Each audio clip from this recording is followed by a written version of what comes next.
Kalau ditanya sama orang, apakah anak muda bisa kaya? Jawabannya bisa. Cuman kalian tahu caranya atau enggak? Ya, jadi kalau misalnya ada profesor yang ngomong, anak muda nggak bisa kaya, kalian bisa kayanya umur 30, 40, itu terserah dia aja ya. Dia tua, dia kaya, terserah. Kalau gua, ini mungkin sedikit kontroversial ya, dan mungkin banyak yang nggak senang sama gua ngomong kayak gini. Tapi menurut gua, 1 miliar yang gua punya waktu itu di umur gua 20 tahun, 3 tahun lalu, itu lebih banyak dibanding kalian punya 15 M tapi umur 40. Bingung gak kalian? Kenapa? Karena 1 M kalian umur 20 itu beda. Kalian bisa jalan-jalan sama teman-teman.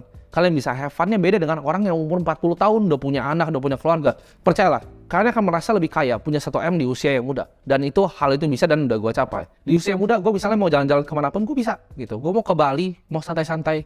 Kalau Bali macet bisa naik helikopter, ya kan? Karena itu masih muda, masih enak gitu. Kalian mau enjoy kayak gitu pas tua, ya. Jawabannya gimana? Dengan invest di skill dan stacking skill kalian. Jadi mindset bahwa anak muda nggak bisa kaya, kaya itu butuh waktu yang lama.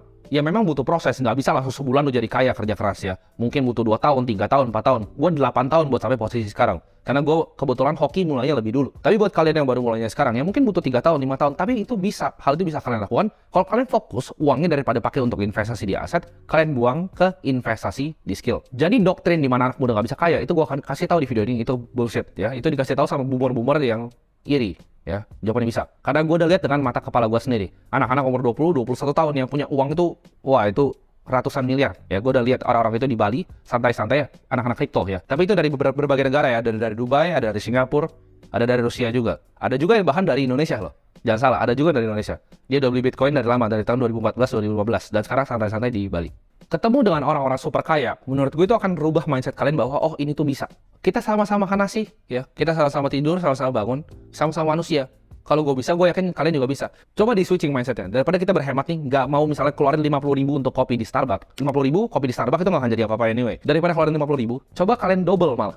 Keluarnya buat kopi 100.000 ya, tapi yang kalian lakuin kalian jangan ke Starbucks. Kalian coba ya, kalian coba datang ke hotel-hotel bintang 5 di Jakarta. Kalian coba datang ke lobby-lobby hotelnya, kalian ngopi di sana 80.000 mungkin 100.000. Tapi dengan ngopi di sana, kalian coba kerja di sana sambil ngopi. Karena kalian lihat orang-orang kaya ya surrounding kalian. Ini yang gue suka lakuin zaman dulu. Waktu gue gak punya uang, gue suka datang ke lobby-lobby hotel. Atau kalian cari lounge-lounge yang mahal, pesan kopi aja 80.000. Ya, cuma naik 30.000 dari Starbucks. Tapi yang kalian dapetin adalah experience untuk melihat gimana caranya orang kaya itu bekerja, gimana caranya mereka berinteraksi ya. Kalian ambil itu energinya, ya itu yang kalian harus lakukan. Jadi punya otak dia kalian bahwa oh it's possible. Kalian coba datang ke hotel bintang 5 di SCBD. Kalian lihat parkirannya isinya apa. Kalian lihat valenya isi Ferrari dan Lamborghini. Ya itu akan mikir oh it's possible untuk bikin uang kayak gitu. Karena ini gue cerita waktu gue masih kecil ya. Gue lihat orang naik Porsche ya kan. Waktu itu gue masih naik Kijang yang tua banget. Gue lihat orang naik Porsche dan gue pikir-pikir gaji UMR tuh berapa sih? Oh gaji UMR tuh waktu itu mungkin 2,5 juta atau 2 juta. Sedangkan mobil tuh harganya berapa miliar gue nggak tahu. Gue mikir-mikir, kalau orang yang gaji UMR ya, itu nabung setiap bulan tanpa pengeluaran. Jadi dapat 2 juta, nggak pernah ada pengeluaran, nggak pernah makan, nggak pernah minum, nggak pernah beli baju, nggak pernah ngapa-ngapain ya, nggak pernah bayar istrinya, nggak pernah bayar cicilan. Itu dia sampai mati. Itu cuma bisa beli ban mobilnya. Masuk akal nggak? Nggak masuk akal.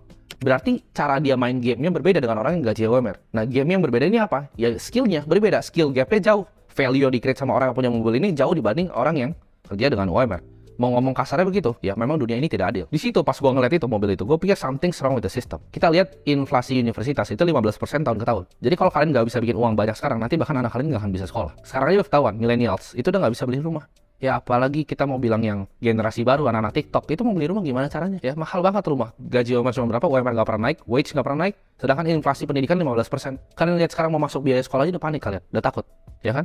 Tunggu kalau video gue di belakang. Kenapa? Karena memang itu terjadi. Itu terjadi secara real. 15%. Universitas lu mau BINUS, UPH, Prasmu lu mau semuanya. 15% tahun ke tahun. Gue udah pernah hitung soalnya. Jadi cost of capital of living itu tinggi banget. Kalian harus bikin uang sekarang. Harus jadi kaya sekarang, nggak bisa nanti. Ya karena 4% rule udah bullshit ya. Itu udah nggak berguna. Inflasi nggak segitu lagi. Inflasi nggak 2-3%. Ya kemarin aja turun cuma berapa? Itu semua udah buyar. Kita bermain ya di game yang menurut gue itu sebetulnya nggak fair. Makanya orang-orang yang punya kepentingan nggak mau orang-orang kayak kalian nonton video-video kayak gini yang gue ngomongin, pasti mereka nggak seneng. Mereka kan doktrin, oh anak muda nggak bisa kaya ya, kita nabung aja sini, nabung, kita nabung di surat utang negara, santai-santai, ya kan, kaya nanti. Itu yang mereka mau, ya mereka mau bikin generasi ini jadi budak gitu. Karena itu orang-orang yang punya kepentingan. Jadi kaya itu sesimpel kalian create value ya, kalian cari problem di suatu market ya, kalian cari solusi untuk memecahkannya lebih baik dibanding orang lain. Itu adalah jiwa seorang entrepreneur. Itu yang dilakukan pengusaha. Tujuannya adalah, namanya pengusaha kan, kita berusaha. Gitu. Kita berusaha untuk apa? Untuk memecahkan sebuah solusi di masyarakat. Makin besar masalah yang kita selesaikan, makin besar uang yang kita akan dapatkan. Ini gue akan jelasin ya, gimana caranya kalian tingkatin skill ini. Karena tadi gue ketawa tuh liat editor gue di belakang, jadi gue akan jelasin juga sekalian biar dia dapat gambaran gitu. Gimana caranya ningkatin uang. Pertama, lu misalnya videographer, yang level paling rendah cuma pegang video. Lu pasti akan cuma digaji. Ya. Lu mau naikinnya gimana? Oke, gue mau jadi editor. Jadi bisa nyambi tuh videographer sama editor. Begitu tuh jadi satu, gajinya pasti naik ya. Yang bisa video, yang bisa pegang kamera sama bisa ngedit, ya itu gajinya pasti lebih tinggi dibanding yang cuma pegang kamera, itu udah pasti. Nah, dia bisa pegang video, ya bisa pegang kamera, bisa ngedit juga, plus dia ngerti social media. Oh, thumbnailnya bagusan gini, oh title-nya bagus gini, itu pasti naik lagi tuh gajinya. Karena level udah di atas, udah mulai mikir tuh. Oh, social media game tuh gimana? Bikin video yang laku tuh seperti apa? Akhirnya dia jadi apa? Jadi content strategist. Dia jadi punya skill apa ya? Pertama content strategist, punya skill social media, punya skill copywriting untuk nulis title yang menarik, untuk nulis thumbnail yang menarik. Jadi skillnya udah banyak tuh. Bisa videografi, bisa editing, social media, content strategist, sama copywriting. Udah 5. Nah ini bisa ditambahin lagi, bisa. Karena skill tuh bisa ditumpuk. Jadi jangan kira skill tuh linear, skill tuh bisa ditumpuk ke atas. Next skillnya apa lagi? Ya, dia bisa scripting, dia ngerti materi yang disampaikan sama orang yang dia rekam. Dia bisa bikin scriptnya sendiri tanpa disuruh. Itu udah pasti gajinya udah mahal banget. Itu udah mungkin 4-5 kali dari gajinya sekarang. Cuman nambahin skillnya. Bedanya orang apa yang nggak bisa dapat duit? Itu orangnya malas aja, malas belajar. Jadi kalau skill kalian tambahin tuh udah 6, bisa scripting lagi. Udah lengkap tuh, udah full paket. Nah kalian bayangin, itu dia udah punya skill hole tuh untuk bikin sebuah video YouTube ya, dari videografi sampai bisa scripting. Gimana caranya upin ke next level lagi? Oh dia belajar misalnya lebih ekstrim, dia belajar tentang marketing overview, dia belajar tentang caranya branding tuh gimana, cara personal brand sebuah orang tuh gimana. Terus dia naikin lagi skillnya, oh dia mau belajar tentang leadership, gimana caranya ngurus editor-editor di bawahnya, gimana caranya ngurus sebuah tim, bikin tim ini jadi bagus, tim marketing, tim konten, tim strategis. Next thing you know, dia jadi CMO, Chief Marketing Officer, jadi direktur. Dengan apa? Dengan ningkatin skill yang dari videographer tadi, cuma pegang kamera, tingkatin skill sesuai urutan yang gue bilang. Lu bisa jadi direktur marketing. Itu contoh di videografi. Contoh lagi ya, ini gue contoh skill yang lain. Misal kalian awal iseng-iseng invest crypto, trading crypto, awal-awal nggak jelas gitu kan. Belajar kalian, gimana caranya lebih dalam. Kalian belajar gimana caranya research token, cara koin, oh tokenomics itu kerjanya gimana. Kalian bisa jadi advisor di sebuah project.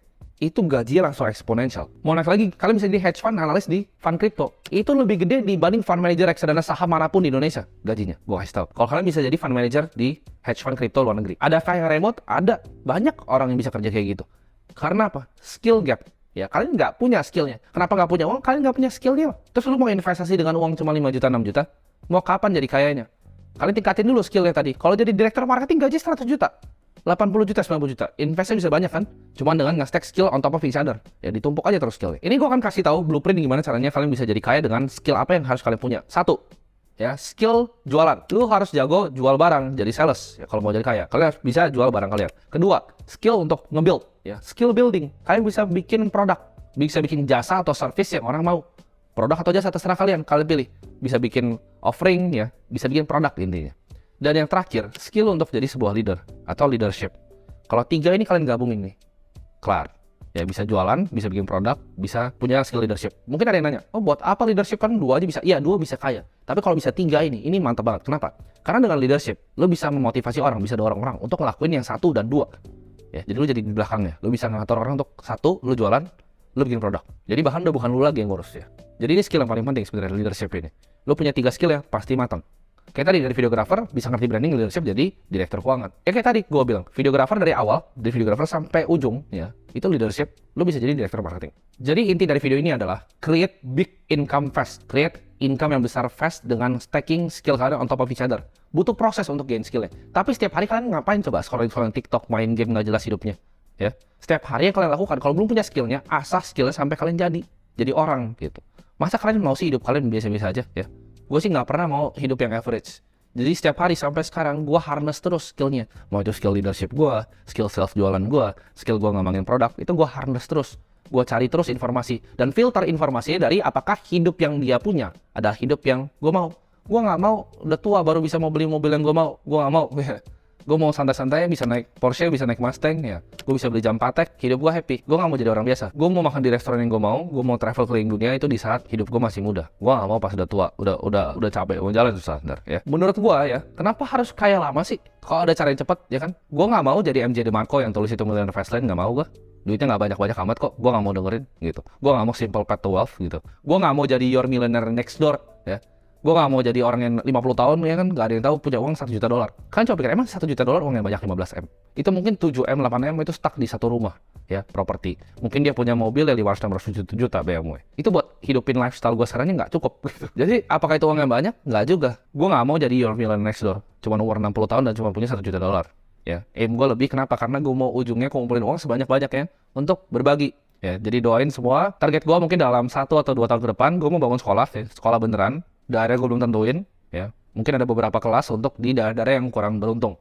Jadi tujuannya gue pengen bikin duit adalah dengan pengen gue bagiin semua. Gue pengen bagiin semuanya di saat gue mati. Gue yakin anak-anak gue nggak akan dapat satu peser pun harta gue. Jadi semuanya bakal gue bagiin untuk beberapa causes yang gue pengen. Satu-satunya misi gue adalah edukasi. Kenapa edukasi? Karena menurut gue edukasi adalah scam, ya. Universitas mahal banget. Per semester berapa puluh juta segala macam, belajar apa? Nggak ada, ya. Nggak belajar apa-apa. Jadi gue mau bikin universitas gue sendiri, ya. Jadi gue mau kan mulai dari pelan-pelan, ya. Gue coba dari sekolah dasar. Tapi gue mau karena gue yang bikin nanti sekolahnya, gue akan ngomong bahwa itu kurikulum gue. Gue akan pilih yang penting-penting, yang matematika, fisika dan lain-lain. Gue akan tambahin nanti kayak blockchain segala macam, development di komputer segala macam. Jadi sekolahnya bakal lebih lengkap untuk daerah-daerah yang kurang beruntung. Jadi pecahin mindset kalian kalau anak muda itu nggak bisa kaya. Kita sama-sama makan nasi kok, ya. Gue nggak spesial amat. Gue cuma kerja lebih keras dibanding orang biasa dan gue punya willingness untuk belajar, ya. Karena rata-rata orang Indonesia, itu kenapa orang Indonesia banyak nggak bisa kaya? Bukan karena mereka kurang pintar kok, menurut gue. Orang Indonesia itu pintar-pintar, bukan karena kurang pintar. Tapi karena apa? Karena males sama arogan, ngerasa pintar lu, ngerasa udah tahu semuanya. Dikasih tahu ini ntar bakal ada yang komen so pintar kayak gini. Kalau ada orang yang lebih kaya dari lu ngasih tahu lu sesuatu, itu diam dan dengerin aja. Itu yang gue pelajarin. Jadi kalau gue punya mentor nih, dia triliuner, dia ngomong A, B, C, gue dengerin A, B, C. Gue nggak pusing-pusing. Oh, kayaknya begini. Enggak, lu lebih bego dari dia, percayalah. Kalau orang punya duit lebih banyak dari lu, ya biasa dia lebih pintar dalam misalnya bisnis gitu. Dengerin dia soal bisnis. Sama, dia jago main piano, lu dengerin dia kalau misalnya ngajarin main piano. Ya, intinya break mindset kalian bahwa itu bisa. Ya, nggak perlu kaya pas tua. Bye bye semuanya.